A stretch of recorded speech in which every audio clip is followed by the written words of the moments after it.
Grant Park High School was built in 1959 and is surrounded by a large number of businesses, including a shopping mall, banks, grocery stores, fitness centers, and restaurants. Grant Park's team name is the Pirates, and they have a very strong football team, as well as a very strong dance and performing arts program.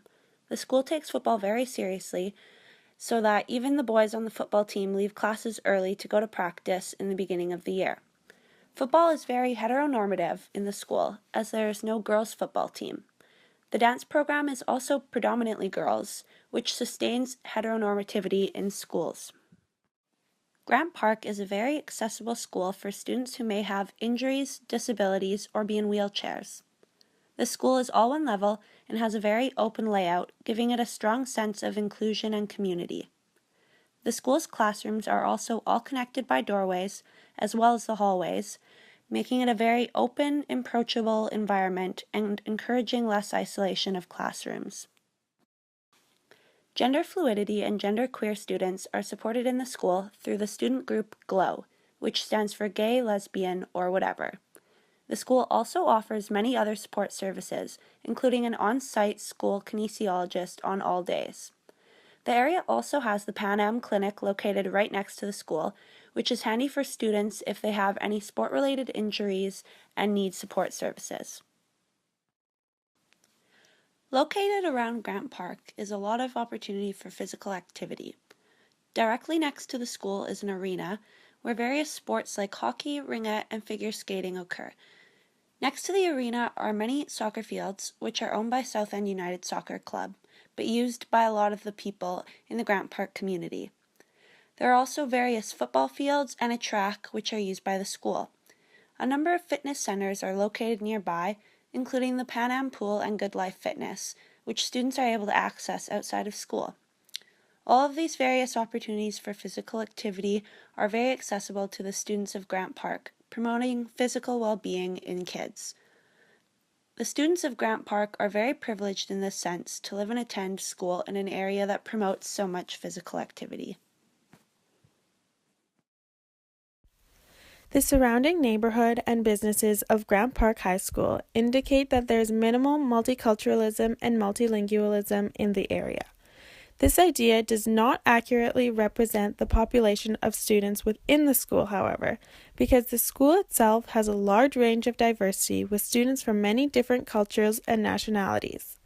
Grant Park has a prominent EAL program, indicating that a lot of the students are not English first language students. However, all of the businesses and signs around Grant Park School, which there is a huge number of, are predominantly English.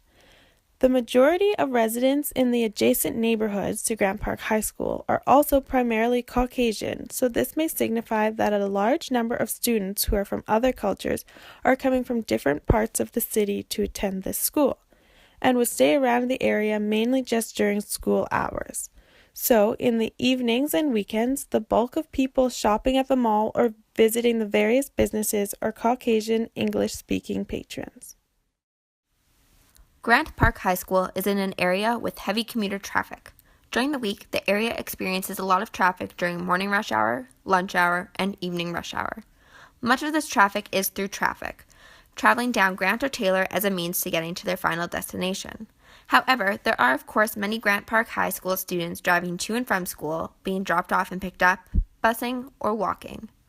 During the day, there are a lot of Grant Park students in the area, whether they be on spare or lunch, walking around the area to many stores and restaurants. After about 4 p.m. and after most of the students have left, sometime during the evening rush hour traffic, the demographic of the traffic flips. Instead of mostly through traffic, the traffic turns into people coming to the area for a specific purpose. Both Grant and Taylor remain relatively busy during these weekday evenings, as there are a lot of stores in both Grant Park Mall on Grant and a lot of the strip malls on Taylor. There are many people grocery shopping, stopping at restaurants for dinner, attending sporting events, shopping, and running errands. On the weekends, the area is still relatively busy. Lots of families can be seen running errands, attending soccer games, and shopping. Just like the weekdays, much of the traffic can be seen is through traffic. However, there are also many people coming to the area for a specific purpose before leaving. I went to Grant Park Mall on Friday, October 13th, 2017 at 6:09 p.m. and left at 6:30 p.m. There were a lot of people shopping at the co-op and more coming and going all the time. McDonald's was also very busy with lots of cars going through the drive-thru and a good variety of young families, teenagers, and seniors eating in or just hanging out, filling up half of the restaurant with a steady stream of people ordering takeout. Traffic along Grant was regular, not too busy, but cars coming and going almost all the time. Fion's and Applebee's seemed to be attracting good business too. In the car parking demographic, I noticed that between Co-op and McNally Robinson bookstore, there were a lot of cars occupying the parking lot, especially in front of McNally Robinson. However, near and around Canadian Tire, there were hardly any cars at all. Inside the mall, there were not a lot of people, but a good number spread out over the mall. 2 representatives stood at the realty kiosk, or sitting area. There were some families with little kids. There were also some young immigrant adults and families, but the shoppers were made up of mostly Caucasian middle-class senior citizens. McNally Robinson had very good business, again, mostly seniors.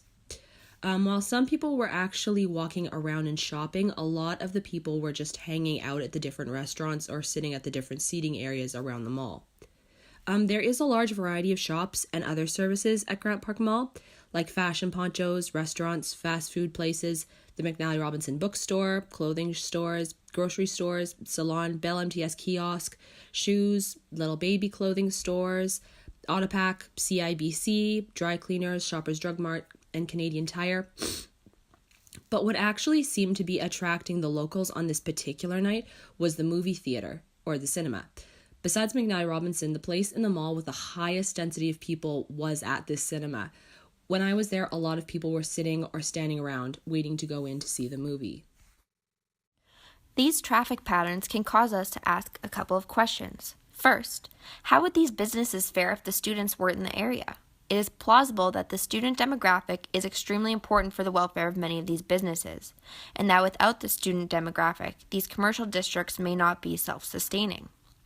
And second, how far are people commuting in order to use the businesses in this area?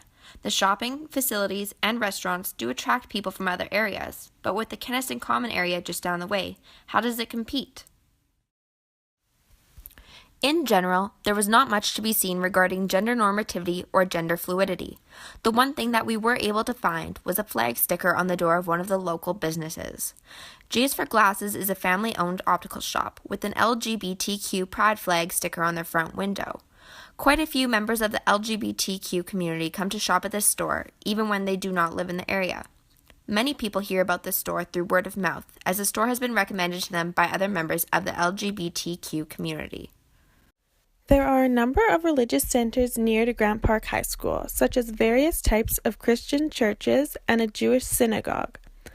The assemblage of people, however, who would be visiting these forms of worshiping places would still generally be Caucasian, predominantly English-speaking people who dominate the surrounding neighborhood, supporting this idea of little multiculturalism in the area outside of the school population itself.